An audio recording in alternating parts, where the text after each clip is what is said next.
নমস্কার বন্ধুরা, দত্ত গার্ডেনে আপনাদের স্বাগত। আমি আজকে এই আমার শীতকালে লাগানো মাস চারেক হয়ে গেল এই পিটুনিয়া। আমার 10টা কালারের ছিল। আমার ডাবল পিটুনিয়া, এগুলো সিঙ্গেল পিটুনিয়া, আর ওইখানে আছে ডবল পিটুনিয়া। আস্তে আস্তে কমে আসবে। আজকে জলটা দিইনি, যার জন্য আর বাগানটা একটু গোছানোর চেষ্টা করছি, যার জন্য ফুলগুলো নিষ্প্রভ হয়ে আছে। জল দিলে আবার তাগড়া হয়ে যাবে, ফুলগুলো টাটকা হয়ে যাবে।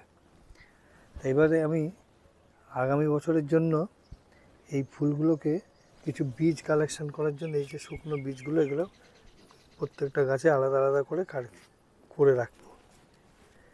বীজগুলো এর মধ্যে শুকিয়ে রেখে দেবো। তারপরে সামনের জুলাই আগস্ট মাসে আবার এই বীজগুলোকে আমি মাটির বীজগুলো ছোট ছোট পোস্ত দানার মতো বীজ হয়, এগুলো কালেকশন করে রেখে দেবো। পরে আবার এগুলোকে আমি ছড়িয়ে দেবো মাটির উপর, আবার চারা বেরোবে, সেই থেকে আমি আবার এগুলো করতে পারবো। এটা আমার প্রায় 4 মাস ধরে রয়েছে এখানে। ওইখানে একটা ডাবল পেটুনিয়া আছে, ডাবল পেটুনিয়া।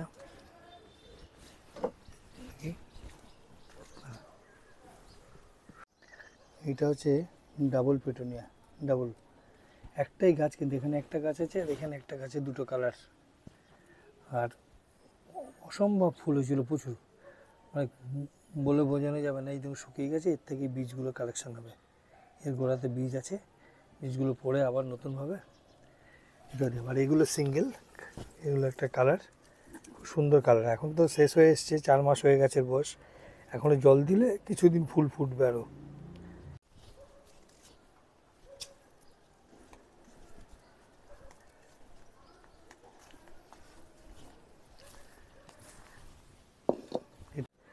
বীজ কালেকশন করতে হবে, শুকিয়ে গেছে যেগুলো, বীজগুলো কালেকশন করতে হবে। যে যা কালার আলাদা আলাদাভাবে মুড়ে রাখতে হবে। এটা এই দেখুন, বীজ কালেকশন করে রাখছি। শুকোতে হবে, রোদে শুকোতে হবে। তারপরে এগুলো যখন শুকিয়ে যাবে তখন সাদা পোস্তর মতো, লাল কালো কালো রঙের পোস্তর মতো দানা হবে ছোট ছোট, ওগুলোই হচ্ছে বীজ। আচ্ছা বন্ধুরা, যখন বীজ আমি করব তখন আপনাদের আলাদা ভিডিওতে আমি দেখাবো কীভাবে বীজটা থেকে চারা বার করা যায়। আর শীতকালে ধরুন নভেম্বর মাসে আমি এইটা রোপণ করব চারাগুলো। পুরো নভেম্বর ডিসেম্বর মাস থেকে ফুল হতে শুরু করবে। এই যে এপ্রিল মাস পর্যন্ত এখনও চলছে, দেখুন। এই ভিডিওটা যদি আপনার ভালো লেগে থাকে, লাইক, কমেন্ট ও শেয়ার করবেন। আর যারা নতুন তারা সাবস্ক্রাইব করতে ভুলো না।